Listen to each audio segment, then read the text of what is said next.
of those days. It's one of those days. Those days that you say to yourself, why didn't I fucking stay in bed? Why didn't I stay fucking sleeping? It's one of those days. But the war will continue. The war against the Illuminati pieces of shit continues. Regardless of what the fuck happens in my personal life, my war against you motherfuckers continues. I blame you. I blame you.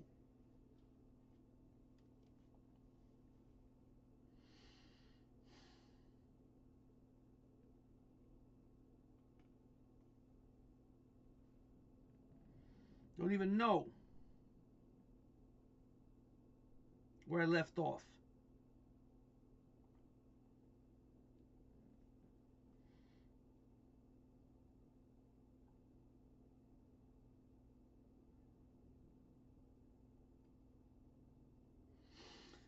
So I'm just going to start off here.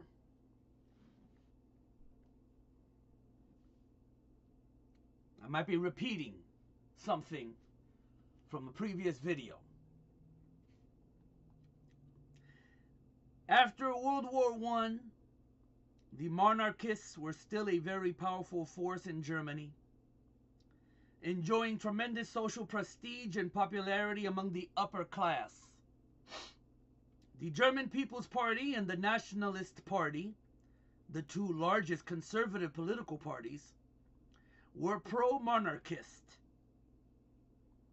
Moreover, the monarchists, which included conservative industrialists, controlled tremendous financial resources, including the inherited fortunes of the various royal and princely families. Although the Kaiser, and I didn't know this till much later, it's another word of saying Caesar. That's right. When you hear the word Tsar in Russia, ain't it funny how nobody ever explains exactly what these terms mean? When you hear Kaiser, if I'm correct, it's the same as saying Caesar. When you hear Tsar, it's the same shit. Caesar. Although the Kaiser had abdicated in 1918, wealthy Germans were still his loyal subjects. Thule aristocrats' first goal was to form a political party to win back the masses. That's you and me. That's what they call us, along with other things. Especially the laborers, who they said had been poisoned with Jewish ideas of communism and internationalism. Most of the German aristocracy were members of the Thule Society, and its hierarchy recognized that the Thule program would be automatically rejected by the masses if its political party was headed by someone of a privileged class.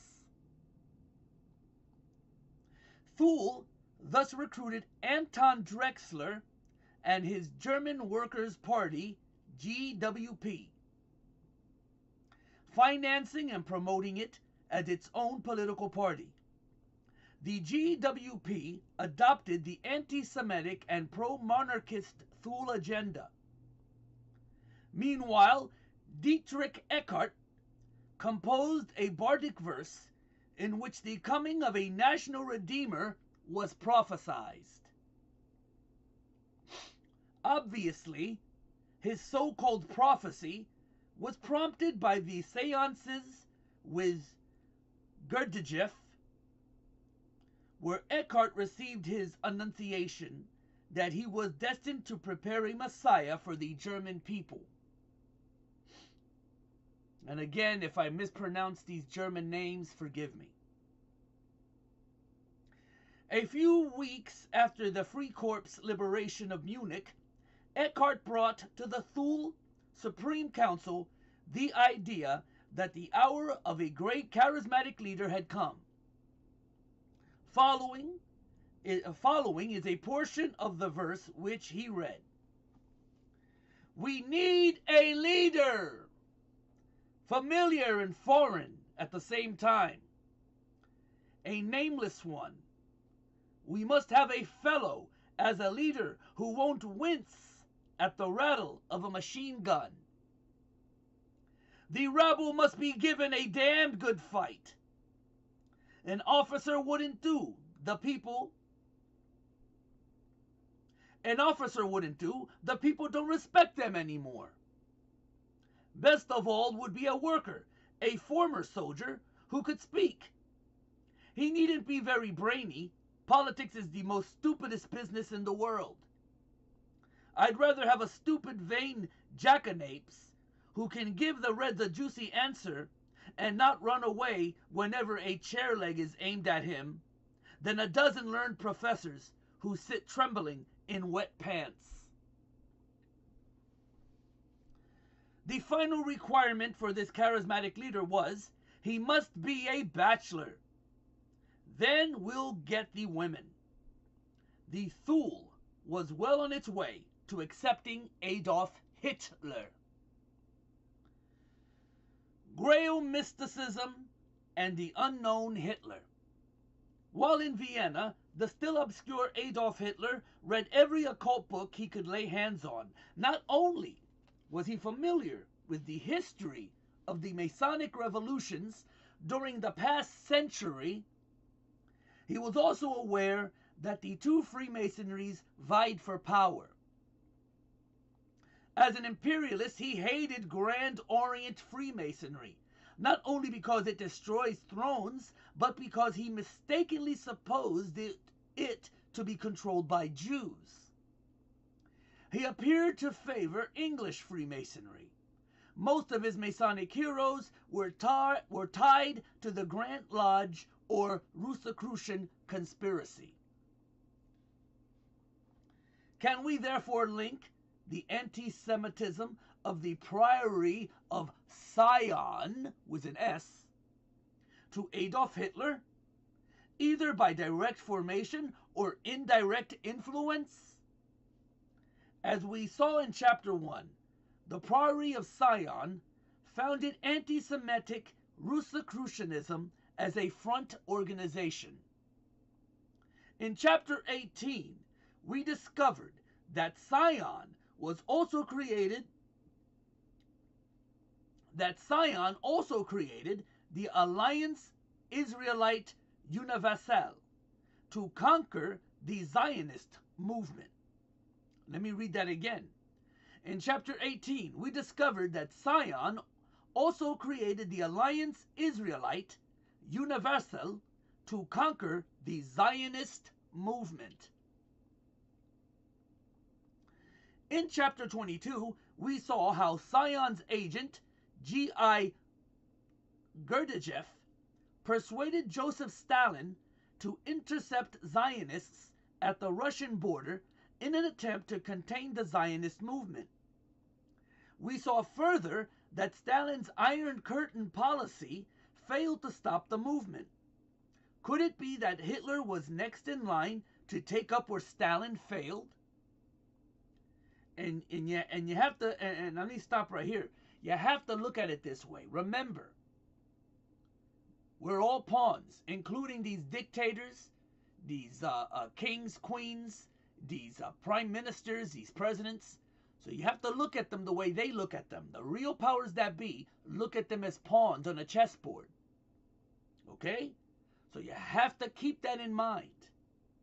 I know it's hard for a lot of you because you want to see Lenin and Hitler and Stalin as these great men who did everything on their own. But you can't think like that. Otherwise, you're going to be lost. You're not going to understand what's really going on here.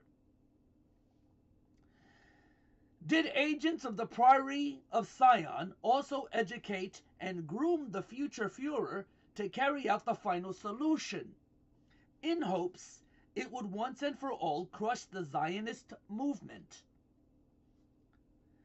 Every indication suggests that Hitler was a product of the Priory of Sion, if not directly, at least through its Grail mysticism. For example, in 1906, before the world had ever heard of him, Hitler made his first visit to the Linz Opera House to see Rienzi,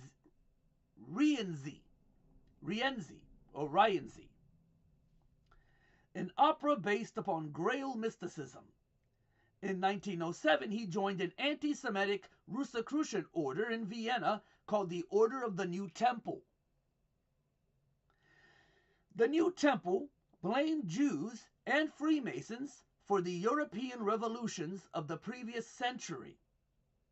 Long before he arrived in Germany, Hitler had set his mind to crush the Judeo-Masonic conspiracy. As Hitler would testify at his trial in Germany in 1924, I left Vienna an absolute anti-Semite, a deadly enemy of the collective Marxist worldview, and as a pan-German in my orientation. During his sojourn in Vienna, Hitler also learned of the King of Jerusalem cult, its Grail mysteries, and its spear of Longinus. Hitler became an avid adherent to the doctrine of Sionism, not Zionism, Sion with an S, Sionism.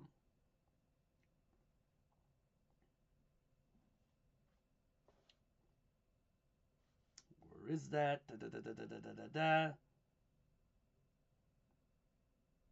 Where the fuck did I leave off? Okay.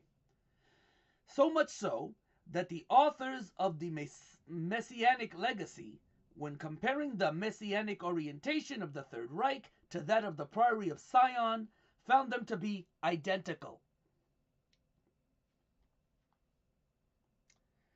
In 1909, when Hitler was age 21, he became intrigued by the legend of the Spear of Longinus, and believed, as the legend purported, that the destiny of the world lay in its magical powers. The Spear of Longinus, also known as the Spear of Destiny, was supposedly the one that pierced the side of Jesus. It was said to have passed through the hands of 45 Merovingian emperors from 752 to 1806. According to legend, whoever possesses the spear will rule the world. The Spear of Destiny was in the possession of the Habsburgs while Hitler was in Vienna. Hitler frequently went to the Habsburg Treasure House Museum, where he stood for hours at a time gazing at the spear. At that time, Hitler, in an attempt to learn the secret path to the Lost Grail, was on the hallucinogenic drug mescaline. We can only imagine Hitler's thoughts as he stood before the spear. If only I could possess the spear, I could rid the world of the Judeo-Masonic conspiracy. Hitler became obsessed with the idea of his crusade. Reverend Church takes us deeper into Hitler's fevered trance before the mystical spear. One day, Hitler went to the treasure house to study the spear of Longinus. Hour after hour, he gazed upon the relic as if in transcendental meditation. According to his own testimony, he went into a trance. The air became stifling so that I could barely breathe. The noisy scene of the treasure house seemed to melt away before my eyes. I stood alone and trembling before the hovering form of the Superman, a spirit sublime and fearful, a countenance intrepid and cruel. In holy awe, I offered my soul as a vessel of his will. Was the mighty spirit before whom Hitler stood the same satanic force of vril spoken by Madame Blavatsky? Was it this awesome power that gave Hitler his mandate outside the opera house at Linz, where he first viewed Richard Wagner's Rienzi? Possibly, For that day, at the Habsburg Museum, Hitler gave himself to the spiritual hierarchies of darkness to become the vessel of the spirit of Antichrist. And what did I say before? Antichrist doesn't necessarily mean against. All it means is substitution for Christ. The Pope is an Antichrist. Elvis Presley was an Antichrist. Any of the people, celebrities, or politicians that you adore, even Trump, can be considered an Antichrist. And the Bible says there are many Antichrists. After his encounter with this fearful spirit, Hitler became intrigued with the legend of the Holy Grail, believing himself to be the reincarnation of the Grail's Landulf of Capua and 9th century lord of Terra de Labor. Hitler also believed that the legend of Percival in search of the Holy Grail was a prophecy to be replayed on the stage of world history 1,000 years later in the 20th century. After Hitler became Führer of the German people, says Reverend Church, he and the other members of his satanic group chose the advantages of the drug shortcut to attain higher consciousness in their quest for the Grail. Helga Zepp noted earlier that in Thule lore, Holy Grail had been changed from a golden cup to a golden tablet. That SS experts searched for and apparently found what they thought was the Grail tablet. Zepp concluded the Nazis in the inner mystic circle thought they were now able to understand the contents of the tablet, which had never been deciphered, and to penetrate further secrets of Aryan Gnosticism. There's that word again, Gnosticism, and what does it mean? Knowledge. That's what they really worship, knowledge. And because man has knowledge, man is God because of that knowledge. At Vienna, on October 13, 1938, 5 years after Hitler came to power, the Messiah of the Aryan race finally took possession of the spear of Longinus and placed it in the hall of St. Catherine's Church at Nuremberg. 5.5 years later, when the Allies began bombing Nuremberg, the Nazis removed the spear from the church and with other treasures placed it in a protected vault. On March 30th, 1945, when the Americans were expected to invade the city, the treasures were once again removed, but the spear was inadvertently left behind. 1 month later, at 2 p.m., an American soldier retrieved the Spear of Destiny. That same hour, Hitler took his own life in the bunker, 50 feet below Berlin. General Dwight Eisenhower, commander of the Allied armies in Europe, bluntly said, "Return the Habsburg regalia to Austria." On January 6, 1946, the imperial treasures, including the Spear of Longinus, were back in the Habsburg Treasure House, where they remain to this day. Reverend Church says, according to legend, whoever owns the spear can rule the world, and members of the royal family of the Habsburg dynasty are today among the prime movers and shakers behind the unification of Europe. Freemasonry, Vril mysticism, and the SS. Like Hitler, the SS had deep roots in occult mysticism, but its organizational success owed much to Hitler's study of Freemasonry. Duplicating the pyramid structure in the lodge, the SS was a secret society within another secret society, called the Vril. Moreover, the cold-blooded SS were Satan worshippers. Their insignia, SS, shaped like 2 lightning bolts, is an ancient symbol of Satan. In Eastern mysticism, The lightning bolts signify the speed and power by which the adversary of God was cast out of heaven. Jesus Christ himself said in Luke 10:18, I beheld Satan as lightning fall from heaven. The Nazi hierarchy established the SS as a secret society, developing its character from a mixture of Tibetan, Masonic, and Jesuit mysticism. SS Heinrichsführer Heinrich Himmler was a necromancer, frequently conducting seances for the SS hierarchy at his castle in Wilhelmsburg. Each SS officer took a secret blood oath to obey Hitler without question. Collectively, they were the ears and eyes of the Führer, present at every meeting of political or social significance, yet never taking part in discussions. Instead, they just sat or stood in the background, observing and taking notes. This action struck fear in the hearts of Germans. The Hitler Project and anti-Zionism.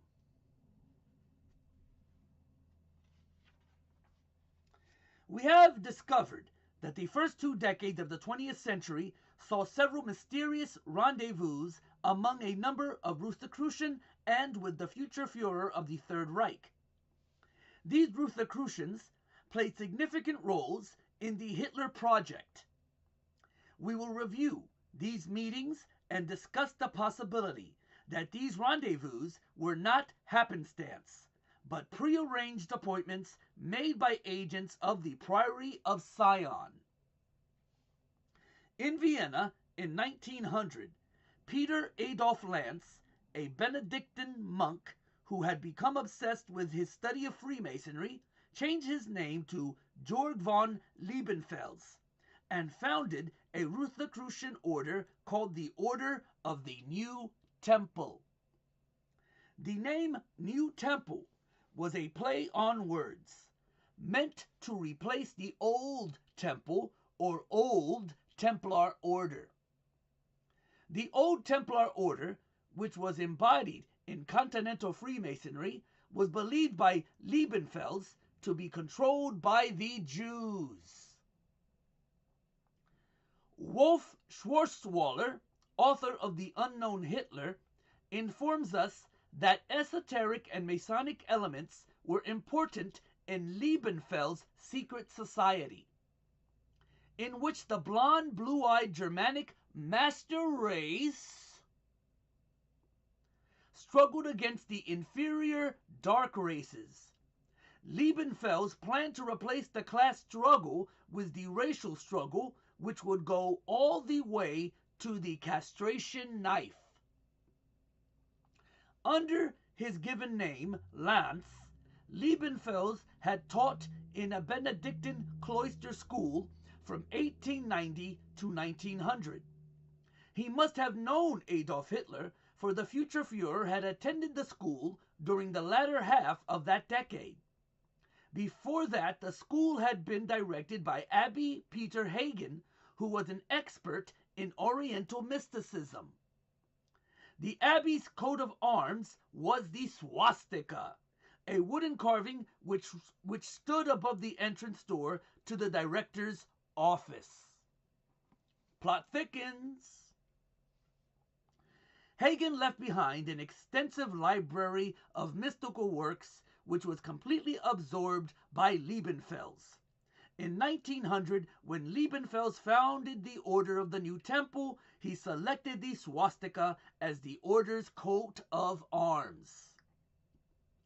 In 1901, Liebenfels began to publish an anti-Semitic journal called Ostara. In 1905, he published his major work, Zoozoology, or the Knowledge of Sodom's Monkeys and the Electrons of the Gods.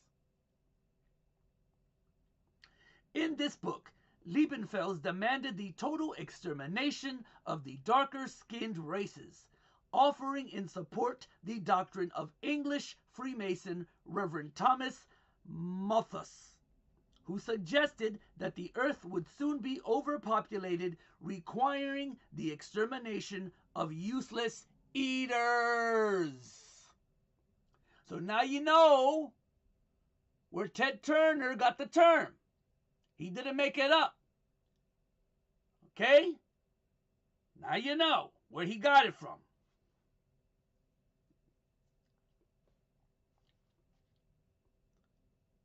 An English Freemason named Reverend Thomas Malthus.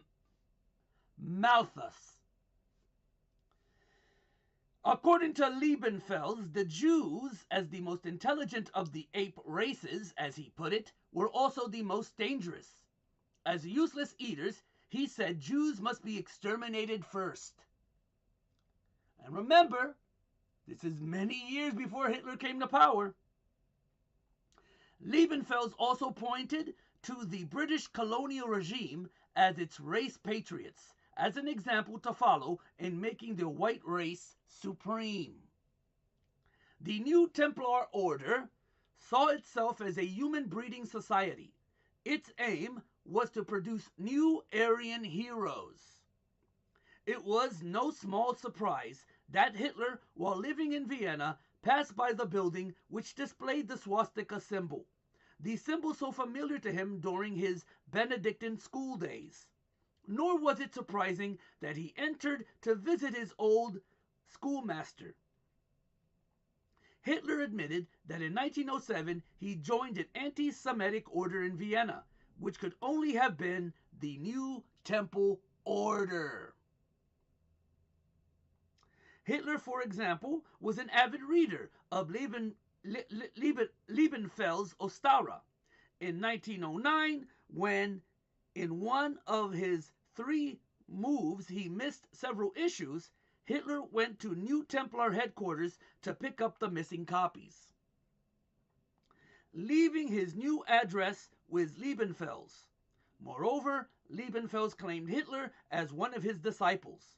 Writing to an occultist in 1932, Hitler is one of our pupils. You will one day experience that he, and through him, we will one day be victorious and develop a movement that makes the world tremble.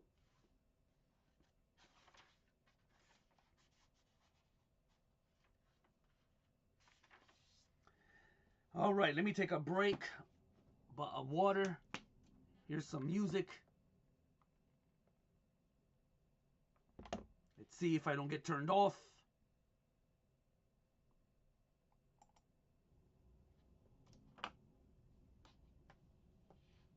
Die deutschen Freiwilligen, die in der Region Condor unter General Franco gegen den Bolschewismus kämpften, kehren in die Heimat zurück. Kämpfen. In einem Lager unserer Fallschirmjäger. Von erfolgreicher. Where's the music?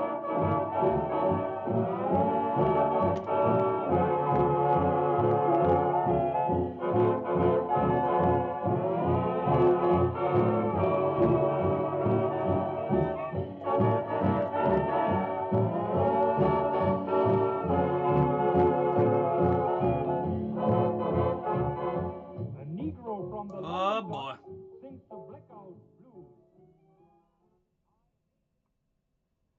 All right, let me lower that before I get in trouble. But that's some of the music from back in the day, propaganda music that the Nazis played on the radio. Okay. In 1910, another significant rendezvous took place in Vienna. Rosicrucian and English Mason Lord Kitchener stopped off at Vienna on his way to London. Kitchener had been in the Orient, where he and G.I.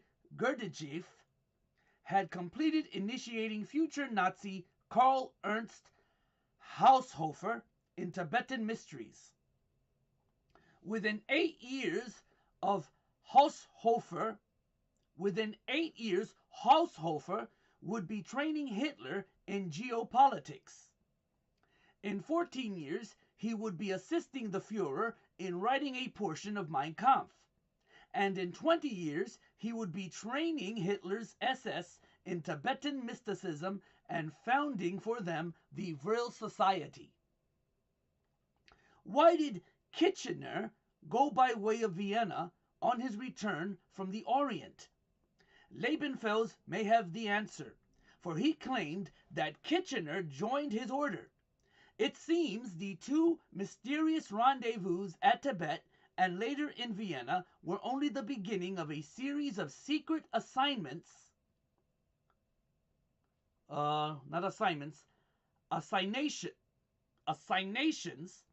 that occurred in connection with the Hitler Project. A pivotal figure in these communications was the mysterious G.I. Gurdjieff, the Russian mystic, who held extraordinary power over the so many and varied followers of Rosicrucianism, connected with the Hitler Project. Gurdjieff was himself a Marxist Rosicrucian. He also was an agent of the Tsarist secret police.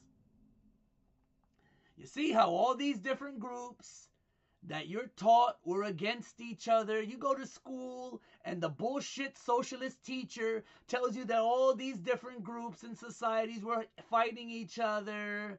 They were enemies. And then you find out the fucking truth that they're all in cahoots. Just like what's going on here.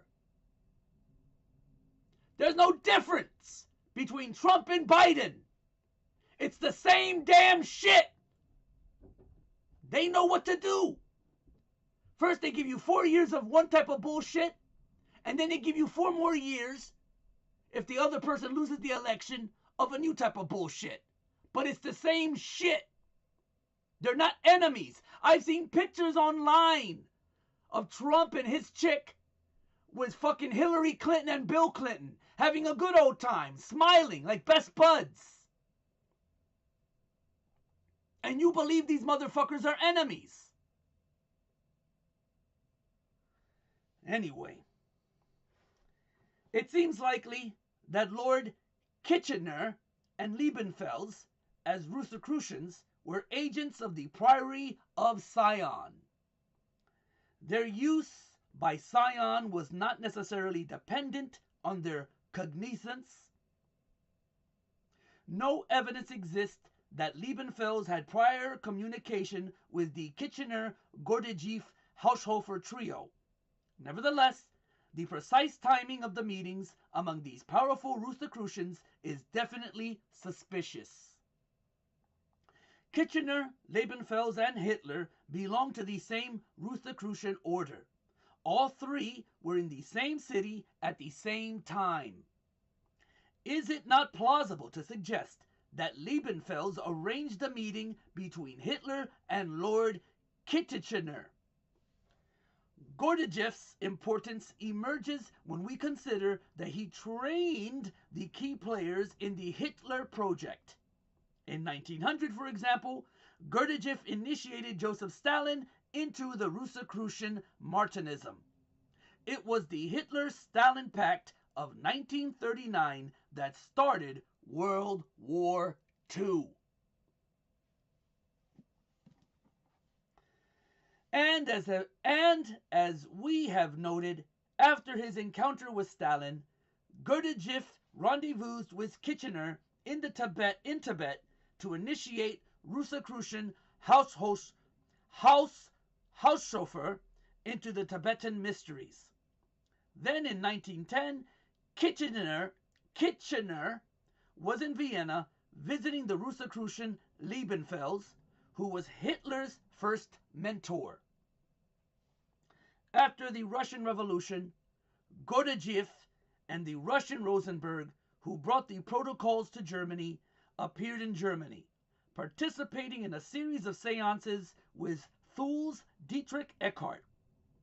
During these seances, as we have mentioned, Eckart received his annunciation that he was destined to prepare the man who would lead the Aryan race to glory. Was Eckart Hitler's final mentor? mentor? Or was it G.I. Gurdjieff, whatever. If Gurdjieff, as an agent of the Priory of Sion, was the common link among the key players of the Hitler Project, what would these mysterious rendezvous mean for the Zionist movement? As a Martinist, Gurdjieff would have been anti-Zionist. He was. As an agent of the Tsarist secret police, he would have been anti-Semitic. He was. When initiating Stalin into the various Martinist degrees, which process, as we learned in chapter 22, took 1 year, Gurdjieff would have had plenty of time to indoctrinate Stalin in an anti-Zionist program, which, as we saw, resulted in the raising of an iron curtain around the borders of the Soviet Union to keep the Zionist Jews in Russia. The remaining players with whom Gurdjieff came into intimate contact would have had less conspicuous functions in the Hitler Project, such as finding, indoctrinating, and raising the Führer to power. To complete the preparation of the future Führer, Gurdjieff would have sought contact with Hitler to give him his final instructions. And in fact, Gurdjieff did meet with Hitler one evening until dawn during the height of Nazi power. What transpired on that all-night vigil is a matter for speculation. But certainly that meeting did not consist of nebulous conversation. That was not Gurdjieff's way. If Gurdjieff was true to form, he would have taken Hitler through several occult seances to discover his mission. The terrible final result was the Jewish Holocaust, which was an attempt to destroy once and for all the Zionist movement.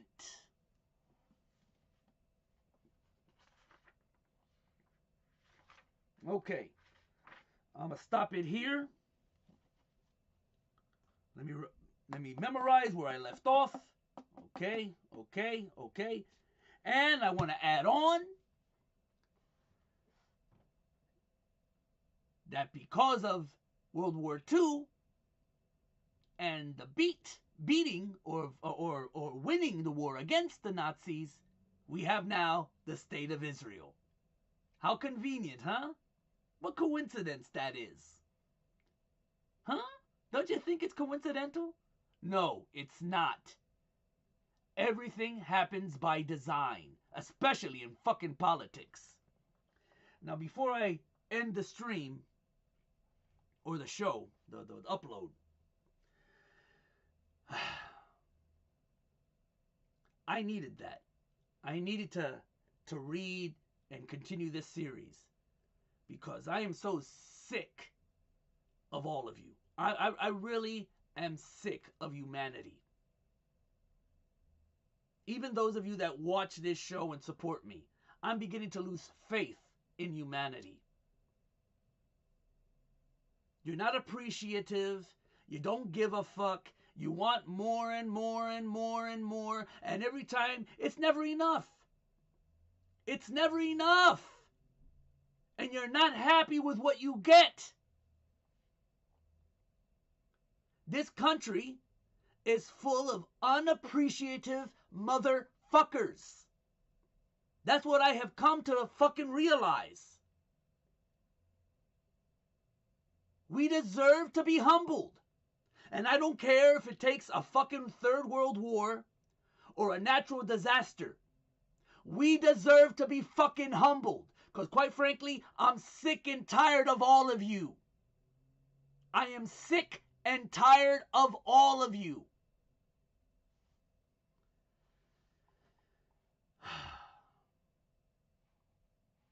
Let me see what we got on here.